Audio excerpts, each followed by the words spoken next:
क्या बच्चों फैराडे ने जो बात करी थी वो अधूरी थी?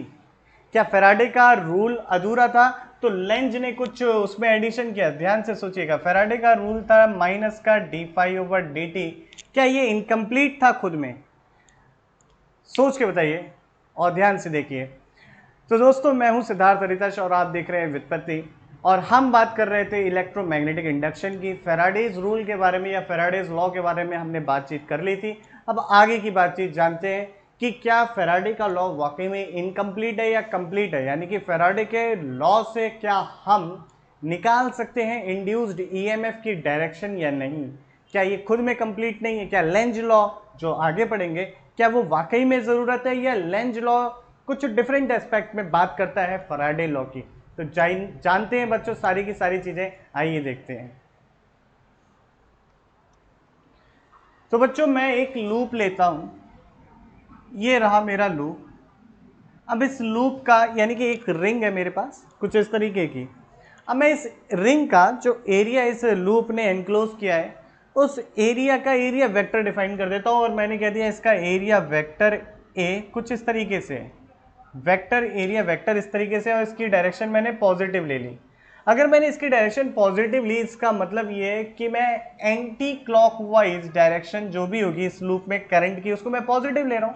तो anticlockwise direction is taken as positive, is taken as positive, taken as positive। ठीक है बच्चों, सारी बातचीत करेंगे एक एक करके।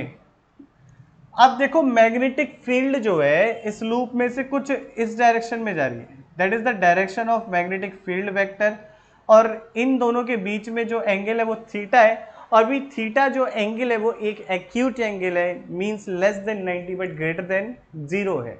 ठीक है, एक एक्यूट एंगल है। तो अगर बच्चों मैं फ्लक्स देखूं तो क्या फ्लक्स पॉजिटिव होगा या निगेटिव? तो फ्लक्स फाई बराबर क्या होता है बच्चों? फाई बराबर होता है vector B dot vector A. तो B A cos theta, B A cos theta. तो ध्यान से देखिएगा, B magnitude of vector B जो कि positive, what is a area enclosed by this loop which is also positive because it is the magnitude of area vector, and cos theta, here cos theta is positive because it is an acute angle. पहला case ये consider कर रहे हैं, theta is an acute angle. बेटा ये case है। अब अगर मैं फैराडे रूल से बात करूं तो क्या होगा फ्लक्स, या मैं कहूं क्या होगा ईएमएफ? क्या ईएमएफ की डायरेक्शन मुझे मिल सकती है क्या फैराडे लॉ से, या नहीं मिल सकती, या केवल मैग्नीट्यूड की बातचीत है? या ईएमएफ की डायरेक्शन को मैं इंड्यूस करंट से भी तो थोड़ा रिलेट कर सकता हूं, जो इंड्यूस करंट की डायरेक्शन होगी उससे मैं डिसाइड कर सकता हूं क्या ईएमएफ। तो मैं इनडायरेक्ट वे में कहता हूं, क्या मुझे इंड्यूस्ड करंट की डायरेक्शन मिल सकती है फैराडे लॉ से या नहीं? आइए देखते हैं। तो माइनस का d∅/dt minus d phi is equal to B A cos theta. अगर मैग्नेटिक फील्ड की डायरेक्शन में कोई चेंज नहीं हो रहा तो थीटा में कोई चेंज नहीं होगा, और लूप में भी कोई, लूप के एरिया में कोई चेंज नहीं हो रहा तो वो भी कांस्टेंट होगा। सारे कांस्टेंट बेटा इसमें से निकाल लेते हैं बाहर, तो ये हो जाएगा माइनस ए कॉस थीटा, और टाइम वेरिंग मैग्नेटिक फील्ड ली है मैंने। क्या ली है? टाइम वेरिंग, यानी कि टाइम के साथ magnitude of magnetic field is varying, that is called time varying magnetic field. तो हमारे पास है बच्चों टाइम वेरिंग मैग्नेटिक फील्ड। तो ये हो गया मेरा ईएमएफ। अब बच्चों, अगर अगर कोई वैल्यू, कोई फंक्शन x के साथ इंक्रीज कर रहा होता है या किसी दूसरे इंडिपेंडेंट वेरिएबल के साथ इंक्रीज कर रहा होता है तो उसका डिफरेंशिएशन पॉजिटिव होता है। ध्यान से समझना कि अगर yx है और मैं इसका डिफरेंशिएशन करूं dy/dx, अगर x के बढ़ने पर y बढ़ रहा है, अगर x के बढ़ने पर y बढ़ रहा है तो इसका डिफरेंशिएशन होता है पॉजिटिव। अगर x के बढ़ने पर y घट रहा है तो dy/dx होगा निगेटिव, लेस देन 0। ये पॉइंट इंपॉर्टेंट है, याद रखिएगा। अब मैंने क्या करा, केस 1 क्या कह रहा हूं बेटा बच्चे, इसे रब कर देते हैं। केस 1 ये कह रहा हूं कि मेरी मैग्नेटिक फील्ड की इंटेंसिटी टाइम के साथ इंक्रीज कर रही है। Intensity of magnetic field is increasing with the time। ये मैंने पॉइंट कंसिडर किया है, टाइम के साथ ये बढ़ रही है, तो फिर dB बाई dt क्या होगा? dB बाई dt पॉजिटिव होगा, डिफरेंशिएशन b का पॉजिटिव होगा। अब ध्यान से देखिएगा बच्चों, डिफरेंशिएशन पॉजिटिव है तो e कैसा आया? e कैसा आया? निगेटिव आया। e निगेटिव आने का मतलब क्या है भाई? ये पॉजिटिव और ये भी पॉजिटिव, तो e कैसा आ गया? निगेटिव। मैंने कौन सी डायरेक्शन पॉजिटिव ली है? मैंने एंटी क्लॉकवाइज डायरेक्शन पॉजिटिव ली है, तो निगेटिव का मतलब जो ईएमएफ की, इस ईएमएफ की वजह से जो करंट इंड्यूस होगी वो किस नेचर की होगी? वो क्लॉकवाइज नेचर की होगी, क्योंकि पॉजिटिव एंटी क्लॉकवाइज है तो निगेटिव क्लॉकवाइज होगी, तो क्लॉकवाइज यानी कि ये डायरेक्शन। और हम कह सकते हैं जो इसमें ईएमएफ आएगा, ईएमएफ होगा बच्चों क्लॉकवाइज। ईएमएफ कैसा होगा? क्लॉकवाइज। तो एक क्या फैराडे रूल का ही यूज करके मैंने निकाल लिया डायरेक्शन ऑफ ईएमएफ। क्या मुझे लेंज लॉ जैसी कोई चीज यूज करनी पड़ी? नहीं, लेंज लॉ से आसान हो जाता है ईएमएफ की डायरेक्शन को निकालना, पर हम ये नहीं कह सकते बच्चों कि केवल लेंज लॉ की ही हेल्प से हमें ईएमएफ की डायरेक्शन मिलती है और फैराडेज लॉ इनकम्प्लीट है। ऐसा नहीं है, Faraday's law is complete in itself. ठीक है, तो इस पॉइंट को नोट कर लीजिए। फिर इसका प्रोसीजर और देखते हैं कि किस तरीके से क्या होगा अगर मैग्नेटिक फील्ड की डायरेक्शन घट रही हो टाइम के साथ। तो इसे नोट करिए, फिर आगे की बातचीत करते हैं। बच्चों, अगर टाइम के साथ intensity of magnetic field reduce कर रही होगी तो क्या होगा? तो टाइम के साथ जो मेरी मैग्नेटिक फील्ड है इसकी इंटेंसिटी कम हो रही है, टाइम बढ़ रहा है समय के साथ, ये कम हो रही है, तो डेफिनेटली इस केस में dB बाई dt जो है आपका वो हो जाएगा निगेटिव।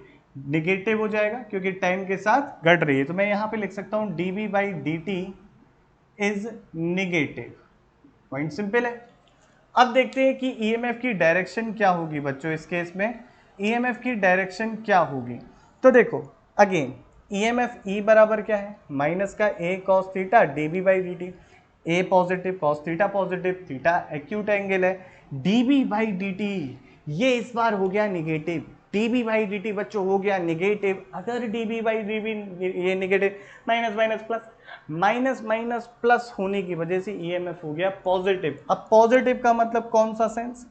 ईएमएफ हो गया, देखो ये पॉजिटिव पर ये निगेटिव, निगेटिव इनटू निगेटिव हो गया पॉजिटिव, तो ईएमएफ बन जाता है पॉजिटिव। और इसके पॉजिटिव होने से कौन सा sense? Anticlockwise direction is taken as positive, तो एंटी क्लॉकवाइज डायरेक्शन में ईएमएफ इंड्यूस हो जाएगा, या मैं कहूं इंड्यूस्ड करंट इस डायरेक्शन में फ्लो करेगी। तो ये केस 2 हो गया बच्चों। कौन सा केस था ये हमारा? केस 2। अब केस 3 देखते हैं, तो यहां से भी पता चल गई हमें डायरेक्शन, फैराडे लॉ से ही पता चली है, फैराडे लॉ की है, उससे तो हमने ईएमएफ की डायरेक्शन देखी है बच्चों। अब हम केस 3 देखते हैं। केस 3, जब मेरा बी एक्यूट एंगल नहीं है ऑब्ट्यूज एंगल है, तब क्या होगा? तब देखते हैं। इससे पहले बच्चों आप लोग इसे नोट कर लो। अब बच्चों देखते हैं कि हमारा जो थीटा एंगल है, थीटा कैसा है? ऑब्ट्यूज है, थीटा ऑब्ट्यूज एंगल है, OBTUSE ऑब्ट्यूज एंगल। तो कॉस थीटा कैसा होगा बेटा? कॉस थीटा हो गया आपका निगेटिव। क्या हो गया ये? निगेटिव। तो अगेन याद करो, फ्लक्स फाई माइनस का बी ए कॉस थीटा हो जाएगा, डेफिनेटली निगेटिव है कॉस थीटा, तो मैंने निगेटिव पहले से कह दिया कि भाई, या फिर निगेटिव छोड़ दो, हमें इतना सेंस है थीटा ऑब्ट्यूज है, तो ये फ्लक्स कैसा आ गया? फ्लक्स आ गया भाई अपना निगेटिव। ठीक है, अब देखो अगर मैं बात करूं आपसे ईएमएफ की, ईएमएफ बराबर माइनस का d phi over d t. अब ईएमएफ बराबर क्या हो गया? Minus B A cos theta differentiation of, ये लगाना भूल गया, फ्लक्स की जगह ये रख दे रहा हूं मैं, जहां पर थीटा ऑब्ट्यूज है तो ये डेफिनेटली निगेटिव आ गया। तो ये कितना हो गया? मुझे मालूम है फ्लक्स कैसा है? निगेटिव है, तो मैंने निगेटिव साइन यहाँ पे कंसीडर कर लिया है। तो ये हो गया a cos theta dB by dt। अब क्या बच्चों मुझे इस फॉर्मूले से, ये नेगेटिव ये पॉजिटिव कैसे हो गया, क्योंकि फ्लक्स क्या है नेगेटिव है, तो मैंने नेगेटिव कंसिडर कर लिया cos थीटा का। ठीक, अब ध्यान से देखना बच्चे कि क्या टाइम के साथ अगर मैग्नेटिक फील्ड इंक्रीज कर रही हो, टाइम के साथ मैग्नेटिक फील्ड इंक्रीज कर रही हो, तो ईएमएफ की डायरेक्शन क्या आएगी। टाइम बढ़ने पर मैग्नेटिक फील्ड का मैग्नीट्यूड बढ़ रहा है, तो देखो ये पॉजिटिव क्योंकि cos थीटा का नेगेटिव साइन कंसिडर कर लिया है मैंने पहले, और ये भी पॉजिटिव, तो ईएमएफ हो गया आपका पॉजिटिव, और एंटी क्लॉकवाइज डायरेक्शन आपकी टेकन एज पॉजिटिव। सॉरी, ये उल्टा लगा दिया मैंने बच्चों थोड़ा सा, ये हो गया एंटी क्लॉकवाइज डायरेक्शन आपकी taken as positive, and this is the direction of EMF. हमें फेराडे लॉ से ही पता चल गया कि ईएमएफ की डायरेक्शन क्या है, हमें नहीं लगाना पड़ा लेंज लॉ। तो Faraday law is complete in itself. अब what will happen if B is decreasing with the time, तो अगर बी डिक्रीज कर रही होती टाइम के साथ तो dB बाई dt हो जाता है नेगेटिव, और ईएमएफ हो जाता उस टाइम में नेगेटिव, और नेगेटिव मतलब क्लॉकवाइज सेंस में इंड्यूस्ड करंट आती है, और उसी सेंस में ईएमएफ डेवलप हुआ होता है इस लूप में। तो Faraday law is complete in itself. Faraday साहब एकदम सही थे, सारे ऑब्जर्वेशन सही थे। तो आगे की बातचीत करते हैं, उससे पहले आप लोग ये नोट कर लीजिए, इंपॉर्टेंट पॉइंट्स हैं आप लोगों के लिए, आपके कंसेप्ट को स्ट्रॉन्ग करने के लिए, तो फटाक से नोट करिए बच्चों इसे। तो बच्चों अब तक जितनी पॉइंट्स हमने समझे जाने, इन सबको आइए कंक्लूड कर लेते हैं, एक तरफ देख लेते हैं कि किस तरीके से क्या फ्लो में समझा, ताकि आपको सारी की सारी चीज़ें अभी याद हो जाए। तो देखते हैं क्या पढ़ा। तो सबसे पहले मैंने बताया था direction of induced EMF, we can find the direction of induced EMF by using minus dφ by dt, that is the Faraday's law. तो क्या है, सबसे पहले define the positive direction of the area vector A, मैंने define कर ली थी। From the direction of vector A the magnetic field determine the sign of magnetic flux and its rate of change, वही बताया कि कैसे टाइम के साथ इंक्रीज या डिक्रीज कर रहा है। तो देखो क्या किया है, E is equal to minus dφ by dt, a constant, theta किसी पर्टिकुलर कांस्टेंट की बातचीत कर ली, तो E बराबर माइनस का a cos theta dB by dt। अब अगर थीटा एक्यूट है तो cos थीटा पॉजिटिव होगा, b और इंक्रीज कर रहा है तो dB बाई dt होगी। तो हमें देखने को मिलता है E नेगेटिव, अगर क्लॉकवाइज एंटी क्लॉकवाइज डायरेक्शन मैंने पॉजिटिव ली है तो क्लॉकवाइज डायरेक्शन नेगेटिव होगी, तो EMF क्लॉकवाइज आया, कंक्लूड हो गया पॉइंट। आगे की बात करते हैं बच्चों, अगर B टाइम के साथ डिक्रीज कर रही है तब क्या होगा, आपका EMF पॉजिटिव हो जाएगा, और इस केस में E एंटी क्लॉकवाइज हो जाएगा। तो ऐसे ही डिस्कस किया था कुछ। नेक्स्ट पॉइंट, अगर थीटा ऑब्ट्यूज है और cos थीटा नेगेटिव हो गया, और B आपका इंक्रीज कर रहा है टाइम के साथ, तो उस केस में EMF क्या आ जाएगा, पॉजिटिव आ जाएगा, एंटी क्लॉकवाइज, जैसा कि फिगर में दिखा रहे हैं ये लोग भी। और अगर थीटा ऑब्ट्यूज है, cos थीटा नेगेटिव हो गया, B टाइम के साथ डिक्रीज कर रहा है, तो EMF क्लॉकवाइज हो जाएगा। यही सारी चीजें हमने पढ़ी थी।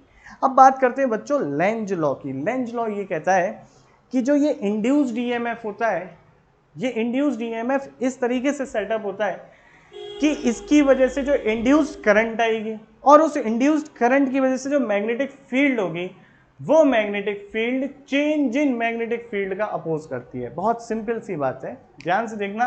लेंज लॉ ये कहता है कुल मिला के EMF अपने कॉज का अपोज करता है, ये कह सकते हैं EMF की डायरेक्शन इस तरीके से आती है कि ये हमेशा अपने कॉज का अपोज करे, यही कहता है लेंज लॉ। क्या है बात, ध्यान से सुनिएगा कि EMF इस तरीके से इंड्यूस होता है कि इसकी वजह से जो करंट आती है उसकी डायरेक्शन ऐसी होती है कि उसकी वजह से जो मैग्नेटिक फील्ड बने वो चेंज इन, भाई फ्लक्स चेंज हो रहा है तो जो लिंक कर रही है मैग्नेटिक फील्ड लाइंस लूप से या किसी से भी, वो उसके चेंज का अपोज हो, वो नंबर उतने ही कांस्टेंट रहे। That is the point. आइए प्रॉपर डेफिनेशन देखते हैं, फिर और एक्सप्लेन करता हूं मैं क्या है प्रॉपर डेफिनेशन लेंज लॉ की। तो what is Lenz law? Direction of induced current in a circuit. Lenz law states that when the magnetic flux through a loop changes, a current is induced in the loop such that the magnetic field due to induced current opposes the change in magnetic flux through the loop। यही मैंने बातचीत करी कि EMF जो induce हो रहा है उस इस तरीके से इंड्यूस्ड होता है, उस इस डायरेक्शन में इंड्यूस होता है कि उसकी वजह से जो करंट बनेगी, और करंट अगर किसी लूप में है सर्किट में तो मैग्नेटिक फील्ड सेटअप होगी। वो मैग्नेटिक फील्ड इस तरीके से सेटअप होती है कि जो लूप में मैग्नेटिक फील्ड का चेंज हो रहा होता है उसको अपोज करती है वो। कुल मिला के ईएमएफ इस तरीके से इंड्यूस होता है बच्चों कि वो अपने कॉज, जिस कॉज की वजह से वो जनरेट हो रहा है उसका अपोज करता है। ये पॉइंट इंपॉर्टेंट है, तो लिख लीजिए लेंज लॉ, एक बार स्क्रीन पॉज करिए और फटाक से लिखिए इसे। बच्चों लेंज लॉ को कुछ एग्जाम्पल से देखते हैं और इसकी हेल्प से किस तरीके से इंड्यूस करंट की डायरेक्शन निकाली जा सकती है, आइए इसको समझते हैं। तो मेरे पास एक फिगर है। In the figure there is a constant magnetic field in a rectangular reason space. देख सकते हो आप एक रेक्टेंगुलर रीजन स्पेस में कुछ इस तरीके से मैग्नेटिक फील्ड सेटअप है और यहाँ से एक रिंग ऊपर से बेटा गिराई गई है, ऐसे करके एक रिंग को रिलीज कर दिया गया है। तो रिंग एकदम ऐसे गिर रही है डिफरेंट पोजीशन में। पहली पोजीशन दे दी, पोजीशन नंबर 1 है, पोजीशन 2 है, पोजीशन 3 है, पोजीशन 4 है और पोजीशन 5 है। तो 1 2 3 4 5, ये 5 पोजीशंस हैं आपके पास। ये पूछ रहा है कि हर एक पोजीशन में इंड्यूस्ड करंट की डायरेक्शन क्या है। तो आइए देखते हैं। सबसे पहले क्या फर्स्ट पोजीशन में जब है रिंग तो इससे कितना फ्लक्स निकल रहा है, क्या फ्लक्स में चेंज हो रहा है? भाई फ्लक्स ही नहीं पास हो रहा, मैग्नेटिक फील्ड तो इसी रीजन में है तो फ्लक्स पास नहीं हो रहा, तो फ्लक्स में कोई चेंज नहीं हो रहा। तो इस केस में इंड्यूस्ड करंट हो जाती है 0। ना सेकेंड केस को देखते हैं कि सेकेंड केस में जो रिंग है वो एंटर कर रही है, वाह भाई वाह, ऐसे करके एंटर कर रही है। तो यानी कि यहाँ पे फील्ड लाइंस धीरे धीरे अंदर की तरफ बढ़ती जा रही है। ध्यान से समझिएगा बच्चों।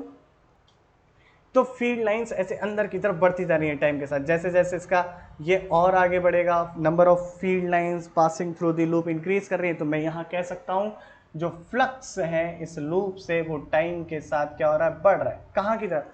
मैग्नेटिक फील्ड इस अंदर की तरफ आ रही है। तो क्या कॉज है?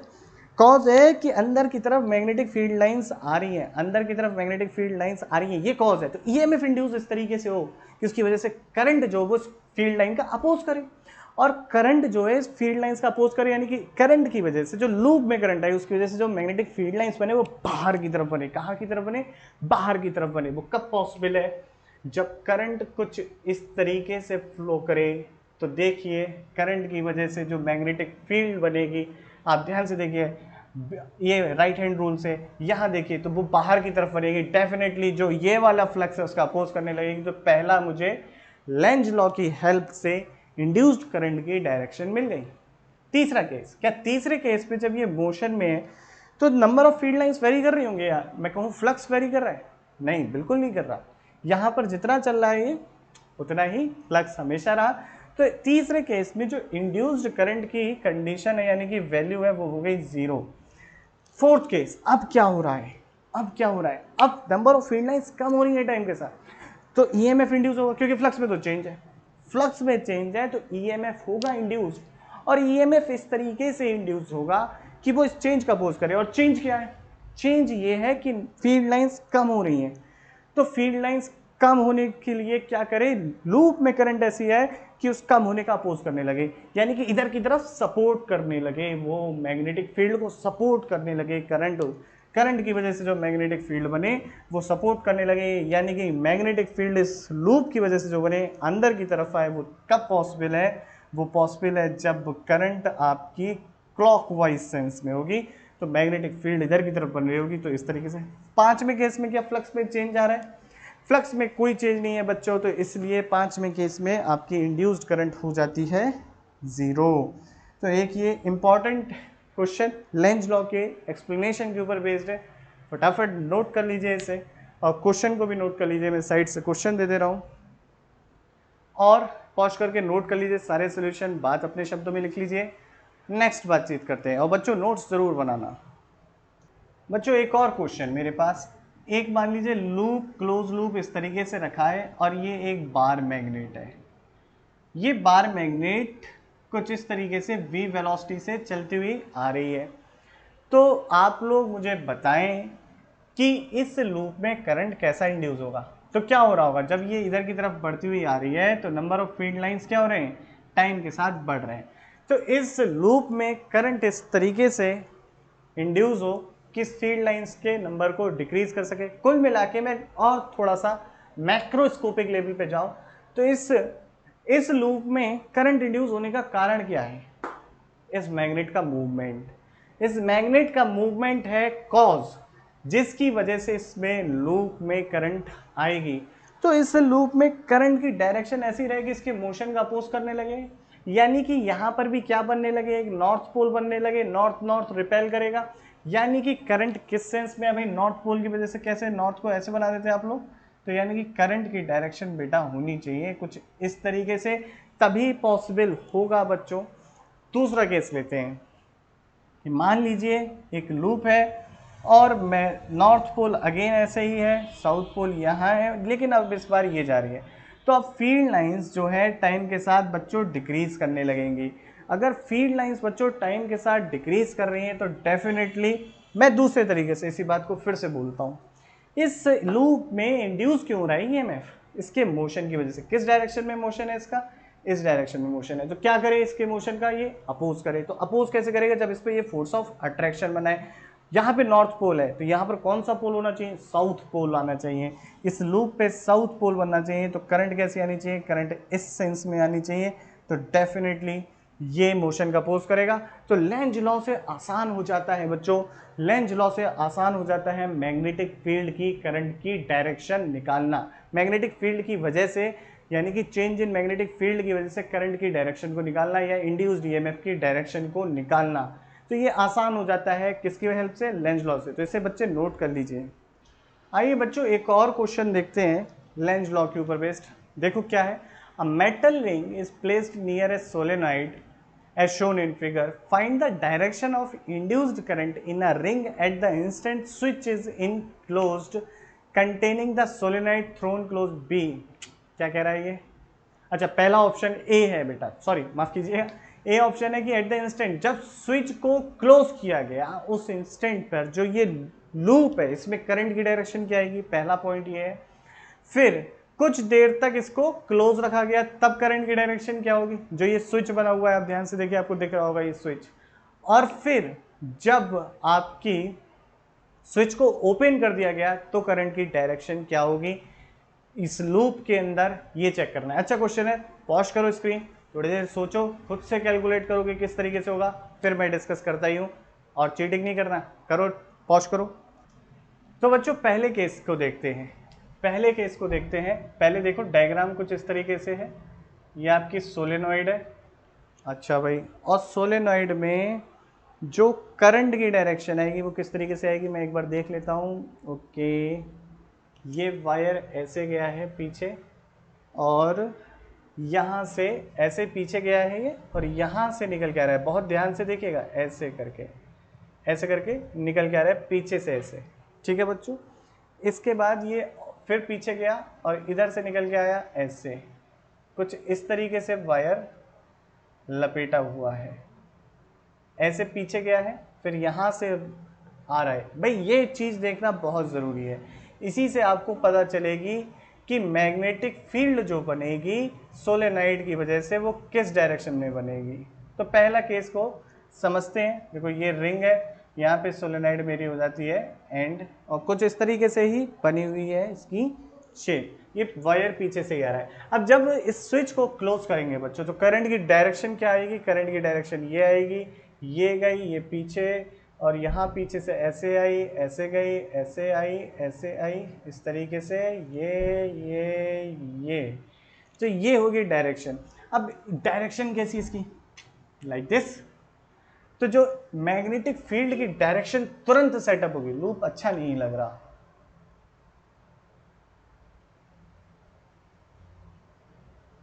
जो बच्चों मैग्नेटिक फील्ड की डायरेक्शन सेटअप होगी वो कैसे? अभी पहले इनिशियल क्या थी? जीरो, कोई मैग्नेटिक फील्ड नहीं थी। जब स्विच ओपन था तो करंट नहीं थी, तो यहां पर कोई मैग्नेटिक फील्ड नहीं थी। जब स्विच क्लोज किया गया, जैसे ही क्लोज किया गया वैसे क्या हो गई? मैग्नेटिक फील्ड सेटअप हो गई और इस डायरेक्शन में, यानी कि फील्ड लाइंस ऐसे आने लगी, तो इसके अंदर ईएमएफ में चेंज हो गया। इस चेंज को अपोज करने के लिए इस लूप में करंट आनी चाहिए, और वो लूप में करंट कैसे आनी चाहिए कि इस मैग्नेटिक फील्ड का अपोज करें। और वो कब पॉसिबल है, जब इसकी वजह से मैग्नेटिक फील्ड इधर आए, और इधर कब आएगी, जब करंट ऐसे फ्लो करे इस लूप में। एक तरीका ये भी है समझने का, तो देखिए दोनों में करंट की डायरेक्शन अपोजिट है। एक तरीका ये भी है सोचने का। तो पहला केस तो डिस्कस हो गया। अब मान लो ये बहुत देर तक क्लोज रहा। जब बहुत देर तक क्लोज रहा तो क्या चेंज इन होगा मैग्नेटिक फील्ड में? बहुत देर तक क्लोज रहा, अभी तो चेंज हुआ, तो चेंज की वजह से करंट फ्लो कर गई। जब बहुत देर तक मतलब कुछ सेकंड तक क्लोज रहा तो मैग्नेटिक फील्ड कांस्टेंट हो चुकी है, तो इससे जो पास हो रही होगी मैग्नेटिक फील्ड वो कांस्टेंट है, यानी कि नंबर ऑफ फील्ड लाइंस में कोई चेंज नहीं है, फ्लक्स में जीरो चेंज है। तब तब बच्चों ईएमएफ आएगा ही नहीं, ईएमएफ बनेगा ही नहीं, क्योंकि there is no change in flux, the rate of change of flux is zero, तो ईएमएफ भी जीरो। तो करंट उस केस में, सेकंड केस में कोई करंट नहीं होगी उस समय, जब ये काफ़ी देर तक, बी ऑप्शन की बात कर रहा हूँ, बी पार्ट की, तो उस केस में कोई करंट नहीं होगी। अब डेफिनेटली जब स्विच ओपन करोगे तो ऑल ऑफ सडन ये मैग्नेटिक फील्ड गायब होने लगेगी जो सोलेनाइड की वजह से बनी। जैसे स्विच ओपन, करंट सोलेनाइड में खत्म, और ये जो मैग्नेटिक फील्ड है ये जीरो होने लगेगी। तो अगेन मैग्नेटिक फील्ड में चेंज होने लगा जो इस लूप से पास हो रहा है, इस रिंग से पास हो रहा है, और इस चेंज का अपोज क्या है, ये इधर की तरफ कम होने लगा। तो ये कहेगा अरे नहीं नहीं इसका सपोर्ट करो। इस चेंज का अपोज करने का मतलब क्या है कि जितनी पहले जा रही थी मैग्नेटिक फील्ड इस लूप से उतनी ही जाए। तो उसको किस डायरेक्शन में मैग्नेटिक फील्ड बनानी पड़ेगी, इस डायरेक्शन में बनी, क्योंकि क्या था पहले की सिचुएशन ऐसे जा रही है, अब क्या करंट गायब कर दी तो मैग्नेटिक फील्ड गायब होने लगी। ये क्या इसका अपोज करेगा कि नहीं गायब होनी चाहिए, जितनी जा रही थी उतनी जाए, तो ये इस डायरेक्शन में मैग्नेटिक फील्ड सेटअप करने लगेगा। वो तभी पॉसिबल है जब करंट इस डायरेक्शन में फ्लो करने लगे। तो सी पार्ट का डिस्कशन ये है बच्चों। तो ये हमने समझा लेंज लॉ, लेंज लॉ के यूज से कैसे निकालते हैं मैग्नेटिक फील्ड की डायरेक्शन। अब लेंज लॉ एक बेसिक कंजर्वेशन ऑफ एनर्जी को कैसे उसके साथ कंसिस्टेंट है इसका डिस्कशन करेंगे। आप लोग मुझे बताइए कि लेंज लॉ किस तरीके से it is consistent with the conservation of energy, ये आप लोग मुझे डिस्कस करके सोच के बताइएगा। बाकी बातचीत नेक्स्ट लेक्चर में करेंगे। थैंक यू, जय हिंद। वीडियो पसंद आई शेयर करना, कमेंट करना, जो भी डाउट है। बाकी बातचीत नेक्स्ट लेक्चर में। जय हिंद।